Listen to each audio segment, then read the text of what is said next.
चिट्ठी सालों पुरानी बात है। उत्तर प्रदेश के एक छोटे से गांव में काली हवेली नाम का एक खंडहर था। कहते हैं कि उस हवेली में कभी बहुत रौनक हुआ करती थी। वहां एक जमींदार, उसकी पत्नी और उनकी छोटी बेटी आभा रहते थे। आभा बहुत मासूम और चंचल थी। उसकी हंसी से हवेली गूंज उठती थी। लेकिन एक दिन अचानक गांव में महामारी फैल गई। लोग एक एक कर मरने लगे। आभा की मां भी बीमार पड़ गई। जमींदार ने बड़े बड़े हकीम बुलाए, लेकिन कोई इलाज नहीं मिला। आभा की मां जानती थी कि वह अब ज्यादा दिन जिंदा नहीं रहेगी, इसलिए उसने अपनी बेटी के नाम एक चिट्ठी लिखनी शुरू की। अगर मैं न रहूं तो डरो मत, हमेशा महसूस करना कि मैं तुम्हारे पास हूं। लेकिन वह चिट्ठी कभी पूरी नहीं कर पाई।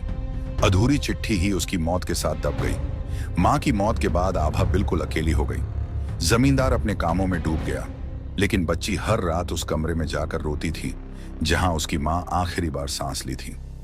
लोगों ने कहना शुरू किया कि हवेली में अजीब आवाजें आने लगी हैं, कभी रोने की, कभी किसी औरत के धीमे धीमे गाने की।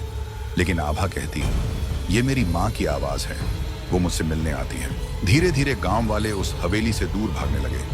कुछ साल बाद जमींदार की भी अचानक मौत हो गई। अब हवेली पूरी तरह सुनसान हो गई और आभा बिल्कुल अकेली। रात दर रात वह अपनी मां को पुकारती रही और कहते हैं एक रात वह अचानक गायब हो गई। कोई नहीं जान पाया कि उसके साथ क्या हुआ। बस इतना सुना गया कि उस रात हवेली से एक छोटी बच्ची की चीखें गूंज रही थीं और उसके बाद गहरा सन्नाटा। आज भी जो भी उस हवेली में जाता है, उसे वहां किसी बच्ची की रोने की आवाज सुनाई देती है।